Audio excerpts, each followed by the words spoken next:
નમસ્કાર વિદ્યાર્થી મિત્રો, વર્લ્ડ ઇન બોક્સના કરંટ અફેર્સના લેક્ચરમાં ફરી આપનું હાર્દિક સ્વાગત છે.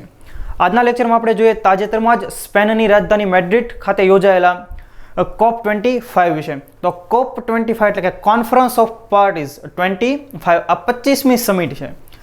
હવે આ સમિટનું આયોજન કયા ફ્રેમવર્ક અંતર્ગત થતું હોય છે? તો એ ફ્રેમવર્કનું નામ છે UNFCCC એટલે કે United Nations Framework Convention on Climate change.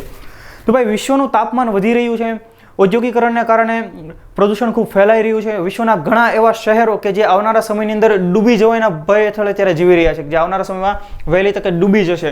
તો આના માટે વિશ્વના દેશો ચિંતાતુર છે અને એ માટે દર વર્ષે એક સમિટનું આયોજન કરવામાં આવે છે. તો ક્યારથી આ બધી આયોજનની શરૂઆત થઈ? તો 1992ની અંદર બ્રાઝિલના એક શહેર રિયો ડી જેનેરિયોની અંદર એક અર્થ સમિટનું આયોજન કરવામાં આવેલું અને આ સમિટની અંદર આ માટે ગહન ચિંતાઓ થયેલી. ત્યારબાદ આ United Nations Framework Convention on Climate Change એ ફ્રેમવર્કનું ગઠન થયું અને 1994ની અંદર એનું અમલીકરણ શરૂ થયું. આ અંતર્ગત 1997ની સાલમાં એક પ્રોટોકોલ સ્વીકારવામાં આવેલો, જે પ્રોટોકોલને કહેવામાં આવે છે ક્યોટો પ્રોટોકોલ.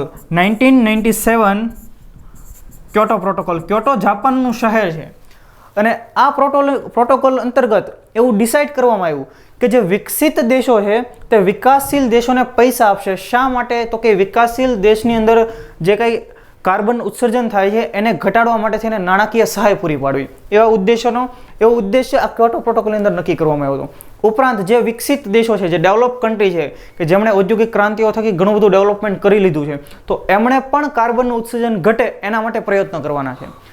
ક્યોટો પ્રોટોકોલ અલગ અલગ બે ફેઝની અંદર અમલીકરણ હતો. 2005ની અંદર એનું અમલીકરણ શરૂ થયું અને પહેલા ફેઝ અંતર્ગત 2005થી 2012 અને બીજા ફેઝ અંતર્ગત 2012થી 2020 એટલે કે આવનારા વર્ષે 2020ની અંદર આ સમયગાળો સમાપ્ત થવા જઈ રહ્યો છે અને એના સ્થાને પેરિસ એગ્રીમેન્ટ સ્થાન લેશે, જે 2015ની અંદર COP21 એટલે કે કોન્ફરન્સ ઓફ પાર્ટીઝ 21 પેરિસ ખાતે યોજાયેલું ત્યારે નક્કી કરવામાં આવેલો. તો વર્તમાનની અંદર જે મેડ્રિડ ખાતે આયોજન થયું, સૌ પ્રથમ એનું આયોજન બ્રાઝિલ ખાતે કરવાનું હતું, પરંતુ બ્રાઝિલની અંદર ગવર્મેન્ટ બદલાણી, ત્યાંના પ્રેસિડેન્ટ બન્યા જેર બોલ્સોનારો. એમણે ના પાડી કે ભાઈ અમે અહીં આવા કોઈ આયોજન માટે સમર્થ નથી. ત્યારબાદ તે આયોજન કરવા માટે થઈને ચીલીએ હા ભરી હતી કે ભાઈ હવે આપણે ચીલીની અંદર આયોજન કરશું, પરંતુ ચીલીની અંદર પણ પ્રોટેસ્ટ શરૂ થયા, ત્યાં પણ વિરોધ હતા અને એટલા માટે આખરે COP25નું આયોજન કરવામાં આવ્યું સ્પેનની રાજધાની મેડ્રિડ ખાતે. તો આપણે જોઈએ અંતર્ગત એની અધ્યક્ષતા કોણે? તો કે ચીલીએ જ સ્વીકારી, પરંતુ યોજાણું છે સ્પેનમાં, જેની અંદર 200 દેશોના પ્રતિનિધિઓ હાજરી આપી હતી અને જેની અંદર આવનારા સમયમાં 2020માં જ્યારે ગ્લાસ્કોની અંદર આ સમિટ ફરી યોજાવાની છે COP26, તો ત્યારે પેરિસ ક્લાઇમેટ જે એગ્રીમેન્ટ છે એને કેવી રીતે સફળ બનાવો, એના માટે શું કામગીરીઓ કરવી, એ માટે ચિંતાઓ કરવા 200 જેટલા પ્રતિનિધિઓ હાજર થયા, જેનો અહીંયા આપણે મુખ્ય ઉદ્દેશ્ય જોઈએ કે 2015ની ઐતિહાસિક પેરિસ સમજૂતીને અમલીકરણ માટે કાર્યરત રહેવું. ત્યારબાદ આ સાથે એક બીજું પણ કામગીરી થઈ હતી CCPI એટલે કે ક્લાઇમેટ ચેન્જ પરફોર્મન્સ ઇન્ડેક્સ. ભાઈ, કયા દેશોએ ક્લાઇમેટ ચેન્જ માટે થઈને કામગીરીઓ કરી છે એના આધારે એક પરફોર્મન્સ ઇન્ડેક્સ જારી કરવામાં આવ્યો હતો. તો હવે આ 57 દેશોના સૂચકાંકની અંદર અને સાથે યુરોપિયન સંઘની પુનઃપ્રાપ્ય ઉર્જા હિસ્સેદારી, ઉત્સર્જન અને જળવાયુ નીતિઓનું મૂલ્યાંકન કરાયું હતું. આની અંદર ભારતને આમાં રેન્ક મળ્યો છે 9મો. તો ખૂબ સારી બાબત છે ભાઈ. આ અંતર્ગત પહેલો, બીજો અને ત્રીજો રેન્ક કોઈ પણ દેશને આપવામાં આવ્યો નથી. કોઈ દેશે એટલું કાર્બનનું ઉત્સર્જન ઘટાડ્યું નથી જેથી એને ફર્સ્ટ, સેકન્ડ કે થર્ડ રેન્ક મળે. જ્યારે ભારતે કાર્બન ઉત્સર્જન ઘટાડવાની અંદર ખૂબ સારી કામગીરી કરી છે એટલા માટે ભારતને 9મો રેન્ક મળ્યો છે, છતાં પણ ભારત હજી મધ્યમ કેટેગરીમાં છે. આ સિવાય ભારતે પુનઃપ્રાપ્ય ઉર્જા શ્રેણીમાં મધ્યમ રેટિંગ મેળવ્યું. અમેરિકા અને સાઉદી અરેબિયા કે જે સૌથી મોટા પ્રદૂષણ કરતાઓ છે, અમેરિકા જેને આપણે વેલ ડેવલપ કન્ટ્રી માનીએ છીએ પણ પ્રદૂષણના મામલે તે સૌથી આગળ છે અને પેરિસ સમજૂતીમાંથી પણ તે બહાર નીકળી ગયું છે, એટલે કે તે પોતાની રીતે જ એન્વાયરમેન્ટની અંદર પ્રદૂષણ ફેલાવ્યા કરશે. તો ભારત માટે ખૂબ સારી બાબત. આવનારી પરીક્ષાની અંદર સવાલ પૂછાય કે CCPI ક્લાઇમેટ ચેન્જ પરફોર્મન્સ ઇન્ડેક્સની અંદર ભારતનું સ્થાન કેટલામું રહ્યું? 9મું. ત્યારબાદ આપણે જોઈએ COP25 અને ભારત. તો આ સમિટની અંદર ભારતનું પ્રતિનિધિત્વ કર્યું હતું કેન્દ્રીય પર્યાવરણ, વન અને જળવાયુ પરિવર્તન મંત્રી પ્રકાશ જાવડેકરે. હવે એમણે કીધું કે ભારતે પેરિસ સમજૂતાની અંદર જે 35% જેટલો પ્રદૂષણ ભારતની અંદર જે થાય છે ઘટાડવાનો જે લક્ષ્યાંક રાખ્યો છે એની અંદર ભારત ઘણું આગળ પડતું કામ કરી રહ્યું છે અને ભારતે 21% જેટલો ઘટાડો કરી નાખ્યો છે.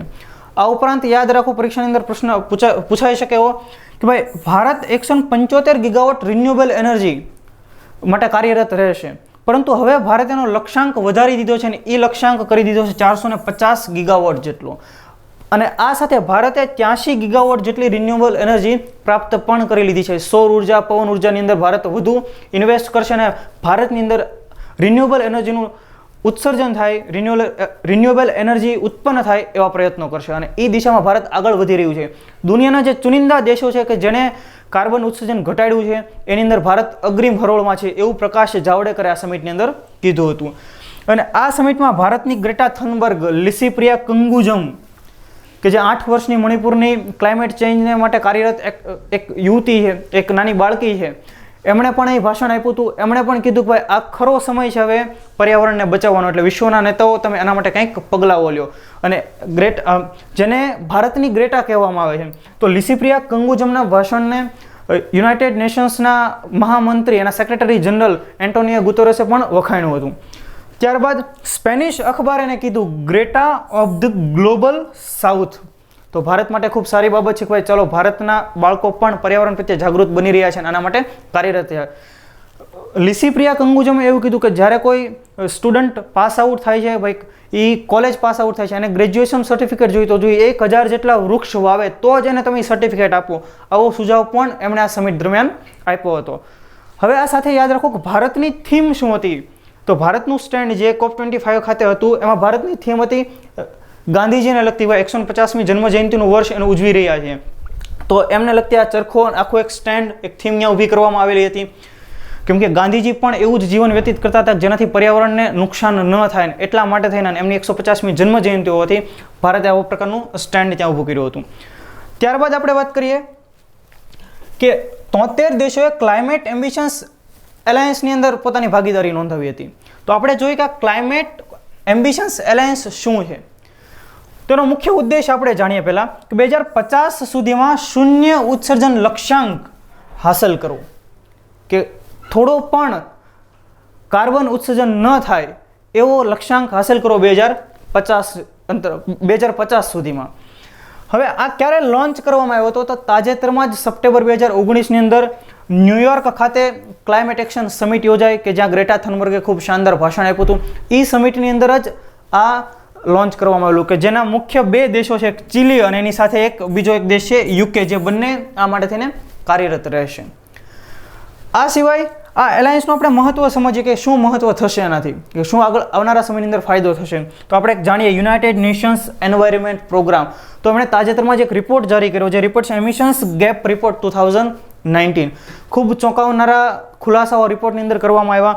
તો ભાઈ 1.5 ડિગ્રી સેન્ટીગ્રેડ તાપમાનનો લક્ષ્યાંક સિદ્ધ કરવા પેરિસ એગ્રીમેન્ટમાં કીધું છે કે ભાઈ જેટલું ઔદ્યોગિકરણને કારણે પૃથ્વીનું તાપમાન વધશે એમાં 2 ડિગ્રી સેન્ટીગ્રેડ ઓછું હોય એવા આપણે પ્રયત્ન કરશું.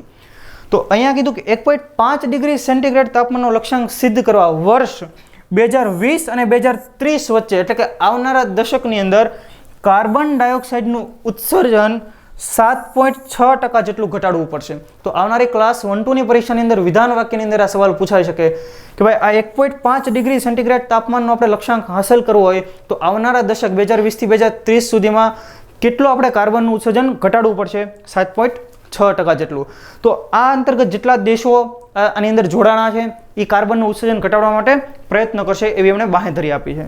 ત્યારબાદ આપણે જોઈએ સમુદ્ર અંગેનો એક અહેવાલ પ્રસિદ્ધ થયો હતો કે ખૂબ મહત્વની બાબત છે કે ભાઈ વિશ્વના જેટલા સમુદ્રી ઇલાકાના દેશો છે, જે સમુદ્રનું સ્તર વધી રહ્યું છે એને કારણે એ દેશોને શું નુકસાની થશે. આપણે એ રિપોર્ટનું ટાઇટલ જોઈએ, special report on the ocean and cryosphere in a changing climate. અહીં આપ જે ઇમેજ જોઈ શકો છો તે રિપોર્ટનું ફ્રન્ટ પેજ છે.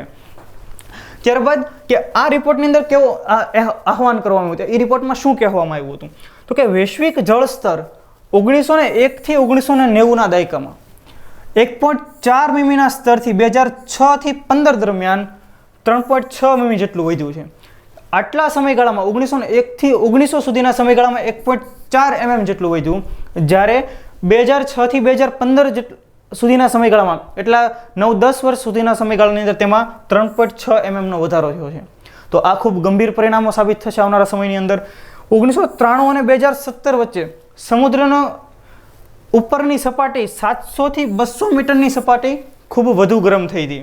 તો આ બાબતનો અહેવાલ આ રિપોર્ટની અંદર કહેવામાં આવ્યો છે. ત્યારબાદ આપણે જોઈએ કે નેરોબી વર્ક પ્રોગ્રામ અંગે પણ આમાં ચર્ચા કરવામાં આવી હતી કે ભાઈ નેરોબી વર્ક પ્રોગ્રામ શું છે.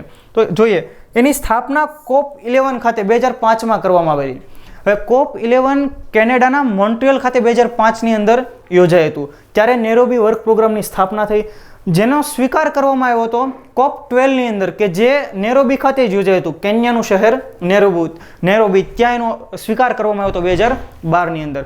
હવે આ નેરોબી પ્રોગ્રામ શું છે, એનો ઉદ્દેશ્ય શું આપણે જોઈએ તો કે અલ્પ વિકસિત દેશોને જળવાયુ પરિવર્તનની અસરો સામે લડવા માટે એને એ સમજવાની અંદર સહાય કરવાનો કે જે અલ્પ વિકસિત દેશો, ખાસ કરીને આફ્રિકન કોન્ટિનેન્ટના દેશો કે જે ખૂબ અતિશય પછાત દેશો છે, તો એને પણ આવનારા સમયમાં પણ કેવી રીતે લડી શકે છે એ માટે એમને મદદરૂપ થવાનો એનો ઉદ્દેશ્ય હતો. તો દોસ્તો આ માહિતી હતી COP25 વિશે, અંતર્ગત યોજાયેલા અલગ અલગ કાર્યક્રમો વિશે તથા ભારતના એમાં રહેલા સ્ટેન્ડ વિશે. જો આપના વિડીયો પસંદ આવ્યો તો તેને લાઇક કરો, વર્લ્ડ ઇન બોક્સની ચેનલને સબસ્ક્રાઇબ કરો તથા આવા નવા વિડીયોની નોટિફિકેશન માટે બેલ આઇકન જરૂર પ્રેસ કરો. Thank you very much.